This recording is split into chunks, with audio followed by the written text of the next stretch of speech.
James, can you just tell me what you started off with? Just as it's a good teaching point. Your sign, the thing. Yeah. The big F. Yeah, so integral of what? Yeah. Of 3 and minus 1. Oh, right, -1 to 3, yep. And then? You say 3 on top. X cubed Yep. plus 1. Yep. dy. dy. But Matt's grumpy. Why is Matt grumpy? Because I said minus. Alright, yeah.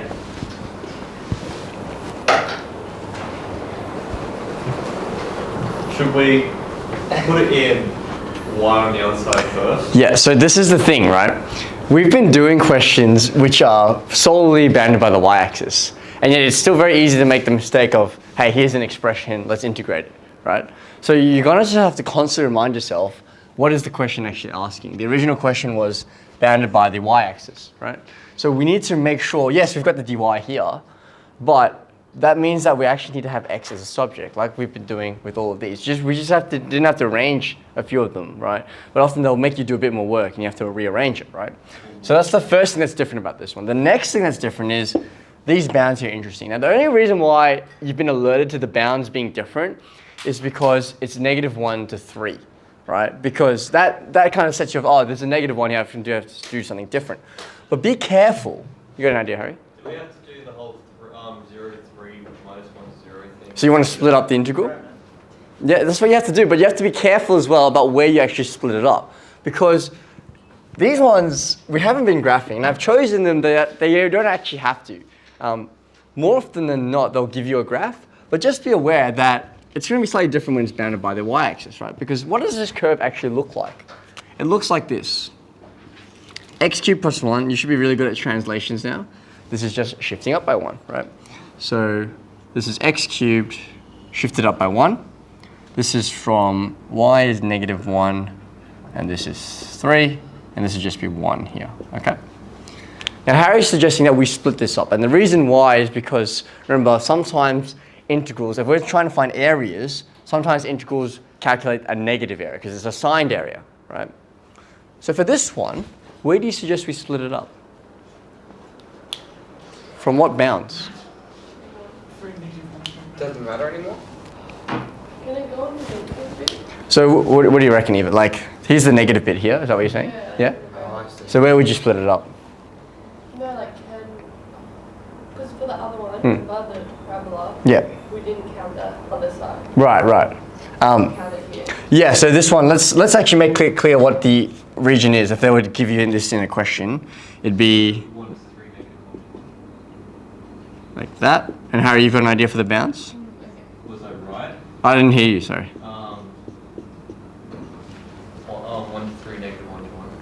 So -1 to 1, 1 to 3? Yeah, that's exactly right. So because, and remember, reason why is it's not the -1 to 0 part that's below the x-axis. It's because what is positive and what is negative when you're looking at things bounded by the y-axis? Well, this is your positive area because it's on the right side, and this is your negative area because it's on the left side, only for when it's bounded by the y-axis. Yeah? So that's the exact split that we need. So we can go ahead and do that now. The other thing that's a bit tricky is that you actually have to make x the subject, right? So if y is equal to x cubed plus 1, then we can do some rearranging. And we can take the cube root of both sides, but like Callum told us before, it's probably better to have things in index notation, right? So if you raise both sides to the power 1 on 3, you'll achieve the same thing. So rather than doing all that, I'm just going to write like this. Okay? So there's two things that's a bit tricky about this one. Right? The two things that are tricky are, first of all, the bounds. You have to consider positive and negative signed areas. And then we also have to actually make x the subject, which involves a bit more rearrangement this time. And then we get an expression that's a little bit trickier to integrate. Right? Two things there. That started you off. Try for me now. Angus, can you walk me through this one? We have got an expression for x, and we now want to integrate. Add 1 to the power, so it would be 4 over 3. Yeah. And then you have to minus something divided into it, which is just the reciprocal. Yeah. So it's 3 over 4. So take the reciprocal, great, yep. So we can always check by differentiating, make sure you get the same thing. Now at this point, right, we already established that we need to split up the integral, okay? So to split up the integral, we said we want the bounds, -1 to 1, and this one's gonna be negative when we calculate, so we're taking the absolute value of that, and then we're going to add the integral from 1 to 3 of that same thing. Now some of you have realized, because of how this graph has been shifted, you can actually do a shortcut method and just say, well, this area should be the same as this area, because you notice that this is 2 distances from the y-intercept, and this is 2 away from the y-intercept as well. So typically y equals x cubed is like an odd function, right? So if it's got this like rotational symmetry going on. So it turns out these 2 areas are the same, okay? That won't always be the case, but it is something that you can use to save time, right? So you could do like 2 times one of these areas. But let's go ahead and do it like this. Now, as you're substituting these in, a lot of you notice that it doesn't fit in your calculator. So the recommendation is that you actually don't try to put it all in at once, you actually split it up. That's 2 things, like it avoids that problem that you encountered. And the other thing it does is it minimizes your likelihood for error, because the longer your thing is, like the more brackets and weird things you have to put in. So if you're just doing one part at a time, you're probably less likely to get a mistake. You Okay. can't put the same amount of stuff in, plus a couple extra buttons. It probably takes a bit longer, but I reckon it reduces your error by a lot. Because think about if you're putting all these brackets and then pluses and minuses and stuff like that. It's only like 1 set of extra back. Or no, or none. It just means it's hard. Like let's say you have made some sort of mistake. Like you can't put it. It's harder to scroll through, I guess. Yeah, like you can't. There's nothing wrong with putting it all in. It's just like exam strategies. We tend to say that you kind of want to avoid having a super long expression because it's hard to identify any errors you might make, right?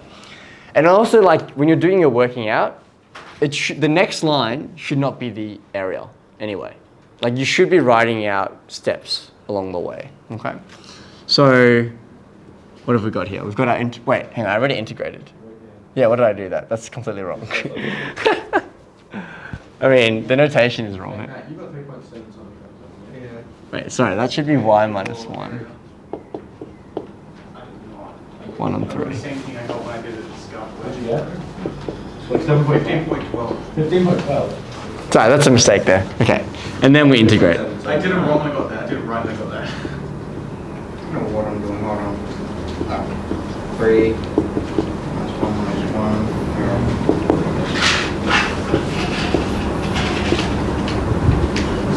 No, 3.77.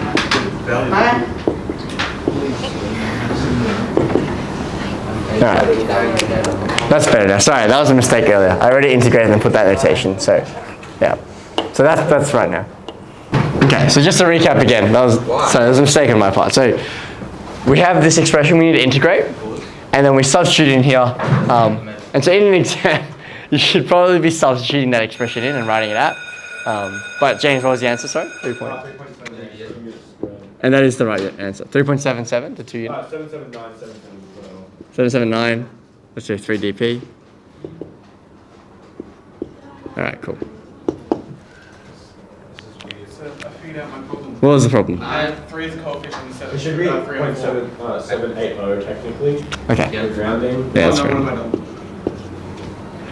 Did you find out your error, John? I had 3 on 4 instead of, so I had 3 instead of 3 on 4 for the Okay. Yeah. Like I said, there's so many components to this. It's easy to make errors and stuff, right? Okay. That's errors bounded by the y-axis.